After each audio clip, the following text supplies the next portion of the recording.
O profeta Daniel é a voz de Deus na terra. Esse Daniel não é um super-homem. Esse Daniel não é um semideus. Esse Daniel não é não é o quarto membro da Trindade. Esse Daniel é apenas um homem, é um mero homem. E eu não sei se você se lembra o que significa a palavra homem. A palavra homem vem de humus. E humus é terra misturada com esterco. E estercos são fezes. E fezes são dejetos que nem o organismo aproveita, por isso é eliminado. Então o termo homem, a palavra homem significa terra misturada com esterco. Ou seja, é um nada. O ser humano é nada. É nada potencializado a nada. Maldito é o homem ou a mulher que se estriba em cima do seu dinheiro, da sua beleza, da sua sabedoria, do posto que ocupa ou do anel de formatura. Porque do jeito que vieram, vão embora desse mundo. Aliás, vão embora um pouquinho mais ricos, porque nascem pelados, mas quando vão morrer, colocam uma roupa para enterrar eles naquele paletó de madeira. Daniel não é usado por Deus porque ele nasceu com uma estrela na testa. Daniel não foi levantado por Deus porque Deus havia escolhido ele lá no ventre da mãe dele para uma missão extraordinária. Nada disso. Daniel era só um moço da terra sagrada de Jerusalém, que teve a infelicidade de ter nascido num tempo em que o pecado dos seus pais chegou tão ruim diante de Deus, que Deus retirou a mão do seu povo. E o povo dele então foi arrastado para dentro de Babilônia e foi escravizado. Daniel assistiu ao assassinato do pai e da mãe. Vai anotando essas coisas. Daniel viu os seus algozes entrarem em Babilônia e sangrarem o pai e a mãe dele ao fio da espada. Daniel viu os seus sonhos serem arrancados dele. Ele era um menino da alta aristocracia judaica. Era um menino estudado, era um menino preparado. Seria um grande homem na sua terra. Mas ele vem numa leva com os homens e mulheres que são escravizados. Ele vem com grilhões nos pés, grilhões nas mãos. Ele é apenas um mero escravo. É um escravo que assistiu, repito, o pai e a mãe serem assassinados, assistiu o seu santuário, o seu culto, a sua igreja ser queimada, assistiu todos os utensílios sagrados do santuário serem roubados. Ele assistiu a sua vida escorrer pelos seus dedos e viver um tempo onde ele não conseguia ver o futuro mais, porque não há futuro para quem é escravo. E mesmo tendo tudo isso contra ele, ele é colocado dentro de uma terra. E nesta terra ele é levado para dentro do palácio, porque viram que ele sabia ler e escrever. E quando colocam a comida na frente dele, de todos os moços que estavam com ele, a minha Bíblia diz que Daniel fez um propósito. Não foi Deus que impediu. Não foi Deus que mandou um anjo assim: faça isso porque eu vou te dar algo. Nasceu no coração dele, e somente no coração dele. Ele diz: não vou comer isso aqui, porque eu sei que tudo que vocês comem em Babilônia é consagrado aos seus deuses. Tudo que está aqui, principalmente que tem sangue, é consagrado a Baal, Astarote, Azera, Marduk, todos os deuses dessa Mesopotâmia antiga e pagã. Daniel fez um propósito. Eu imagino, digo eu, não a Bíblia, os moços que foram arrastados com ele, olhando para ele dizendo assim: você é louco? Você está querendo se consagrar para quê? Para um Deus que deixou seu pai e a sua mãe serem assassinados? Para um Deus que deixou a religião dele morrer? Um Deus que não conseguiu sequer salvar o seu santuário? Você quer se consagrar a um Deus que deixou você perder os sonhos e te transformou em um escravo nessa terra pagã? Ora, qualquer escravo perderia a fé. Não acontece com a gente? E olha que nós somos livres. Basta ter uma tragédia na vida, a gente já diz que Deus não existe. A gente quer jogar pedra da cruz. Basta passarmos por um vale, a gente já não acredita mais nem na Bíblia Sagrada.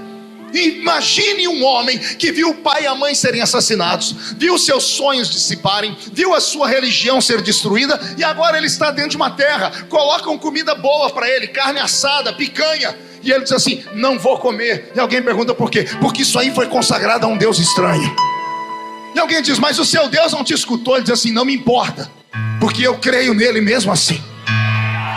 Vou falar de novo: não me importa se ele me ouviu ou se ele não me ouviu, se ele salvou ou se ele não salvou, se ele me deixou livre ou se ele me deixou escravo. Eu continuo acreditando nesse Deus acima de qualquer coisa.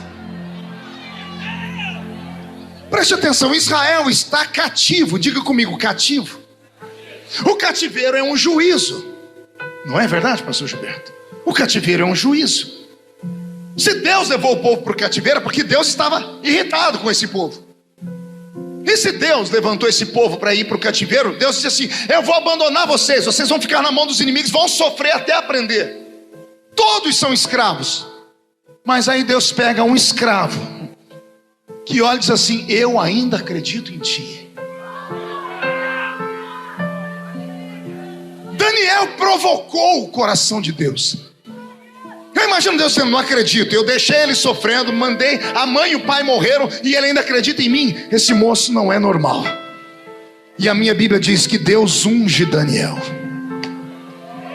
Só que o que eu vou falar agora eu acho que você nunca ouviu na vida. Você já ouviu Deus ungir alguém? Deus unge homens e mulheres. Deus unge os olhos para dar visões. Deus unge a boca para cantar e pregar. Deus unge os ouvidos para ouvir a sua voz. Deus unge os pés para saírem correndo pregando.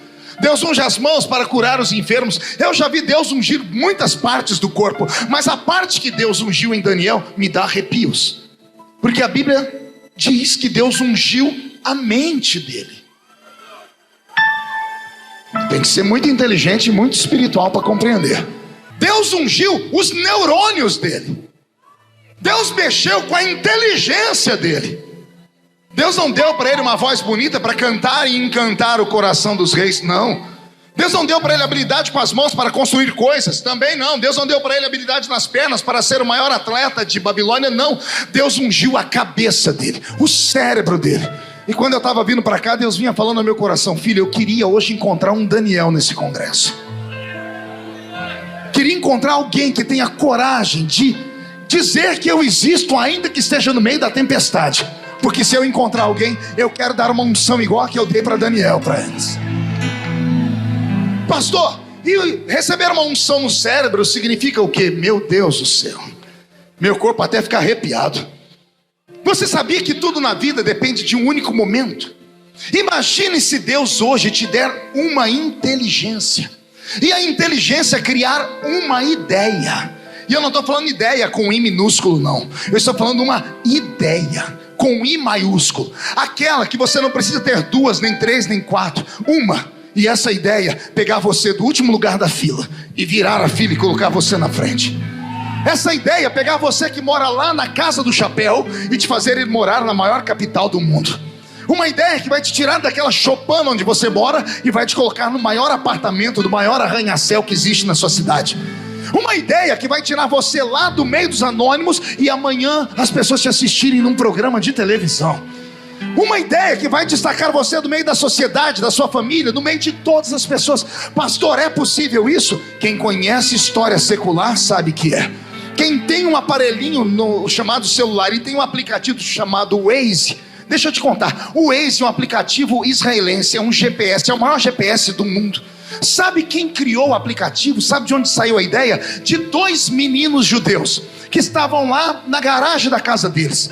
Bastou uma ideia. Eles não tinham nada arquitetado, não tinham os produtos, eles não tinham a tecnologia, mas tiveram uma ideia, patentearam a ideia e foram vender de lugar em lugar. Hoje é o aplicativo mais valioso que existe no mundo.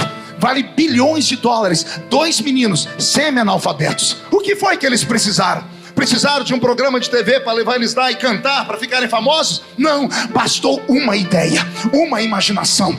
Vai pegando essa palavra. Bastou um toque, bastou que a mente deles se expandisse. Você já deve ter ouvido falar de Steve Jobs. Steve Jobs é um fundador da Apple. A Apple é chamada no Brasil de Apple, né? A Apple, que é aquela empresa da maçã que criou os computadores, tudo isso foi criado por ele e mais dois malucos que ficavam dentro da garagem da casa também. Os amigos iam passear, os amigos iam beber e eles ficavam lá pegando algoritmos de computação e desenhando e criando. Daqui a pouco, olha o que aconteceu. A empresa mais valiosa do mundo. Se você nunca soube como nasceu o McDonald's, tem filme na locadora que mostra como nasceu a empresa do McDonald's. Tudo nasce através de uma ideia. O que Jesus fala ao meu coração, e abra o coração para receber agora. Ele pode te dar hoje, pregador, um sermão que ninguém nunca ainda pregou. E bastaria um sermão para a história falar de você. Eu conheço um dos maiores pregadores do mundo, que eu já li sobre ele. É um pregador famoso em toda a história do cristianismo moderno. E ele só tem um sermão: pecadores na mão de um Deus irado. Quem é estudante de teologia já ouviu falar? Jonathan Edwards. Não existe 2 sermões dele, não existe 3, é um só. Todos os avivamentos passaram por esse sermão. Ele não precisou de 10, bastou um. Música, o Senhor pode te dar uma letra de uma música, ou uma melodia que ninguém nunca cantou. Ele pode emprestar uma das melodias que os anjos cantam no céu e soprar no seu ouvido, e da noite para o dia a sua voz ser conhecida no mundo todo. O Senhor pode te dar uma imaginação tão grande que vai mudar a história da sua família, a história da sua cidade, a história do seu estado, a história do seu Brasil.